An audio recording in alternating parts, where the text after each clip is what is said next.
Our story today is called The Purloined Letter.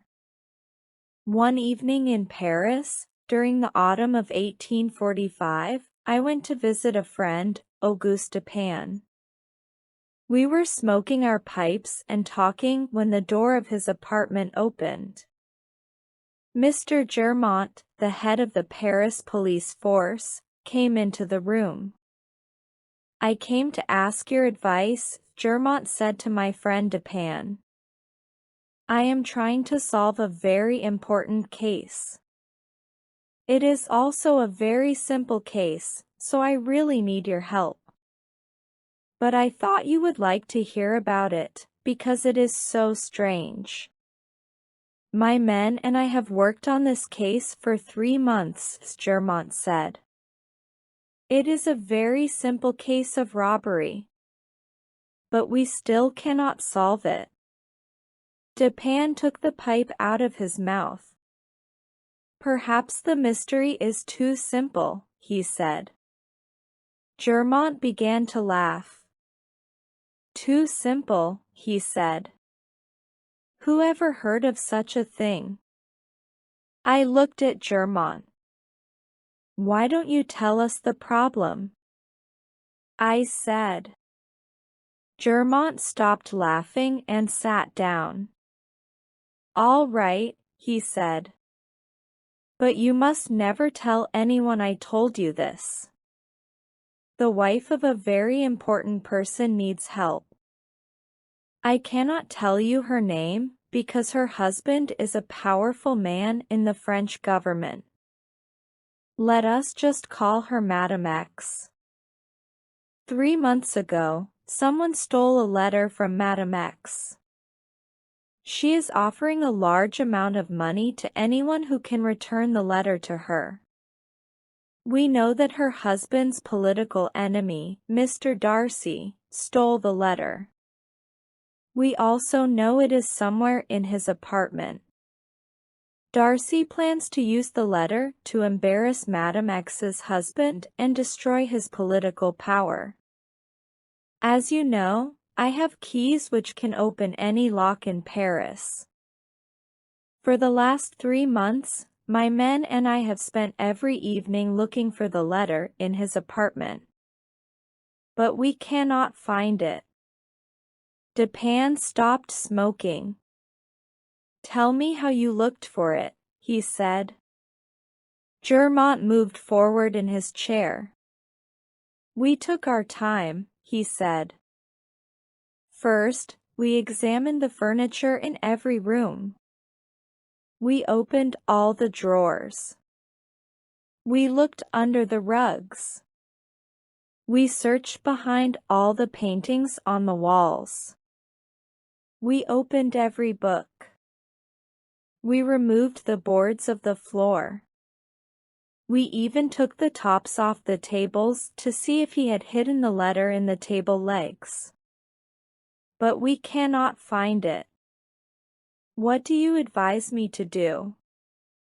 Dupin puffed on his pipe. "What does the letter look like?" he asked. "It is in a white envelope with a red stamp," Germont said. "The address is written in large black letters."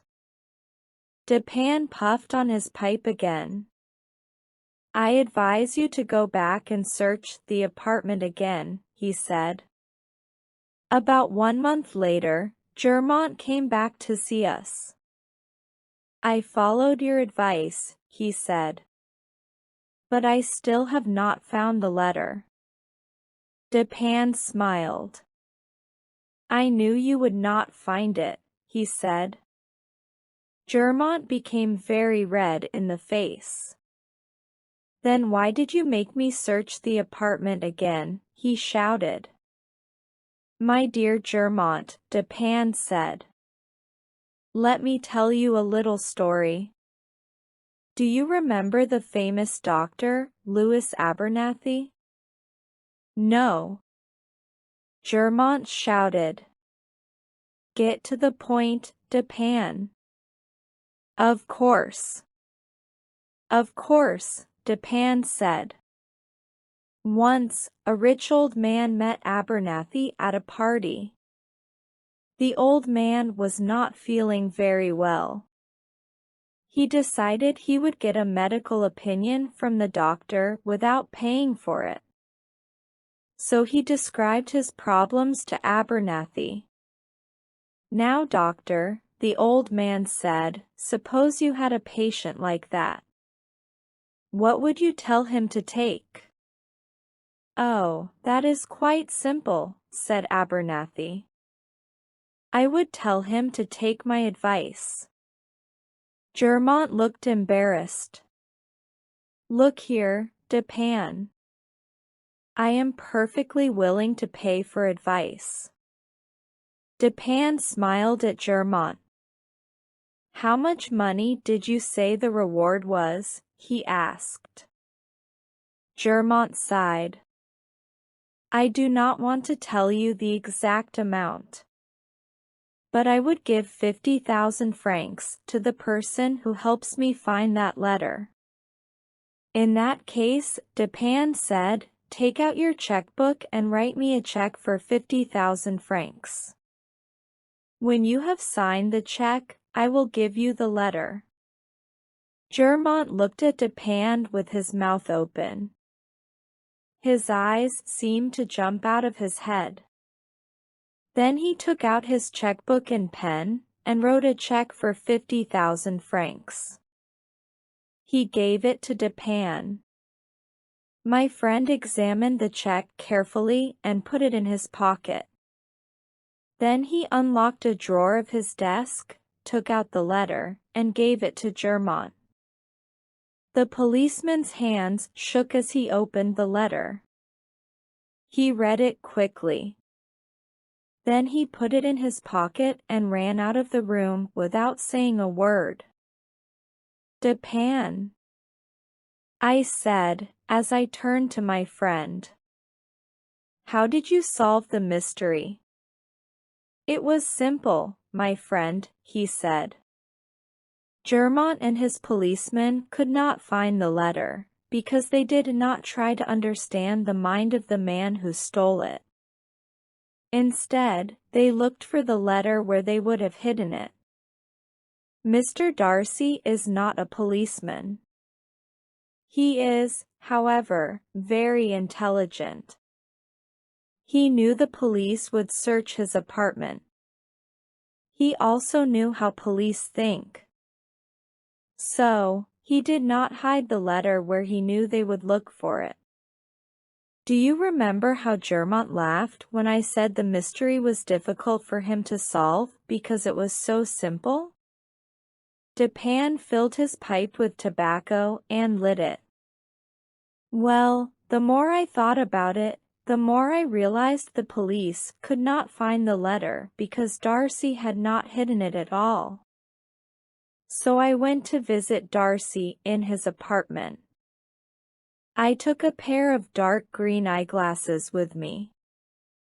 I explained to him that I was having trouble with my eyes and needed to wear the dark glasses at all times. He believed me. The glasses permitted me to look around the apartment while I seemed only to be talking to him. I paid special attention to a large desk where there were a lot of papers and books. However, I saw nothing suspicious there. After a few minutes, however, I noticed a small shelf over the fireplace. A few postcards and a letter were lying on the shelf. The letter looked very old and dirty. As soon as I saw this letter, I decided it must be the one I was looking for. It must be, even though it was completely different from the one Germont had described. This letter had a large green stamp on it. The address was written in small letters in blue ink. I memorized every detail of the letter while I talked to Darcy. Then when he was not looking, I dropped one of my gloves on the floor under my chair. The next morning, I stopped at his apartment to look for my glove.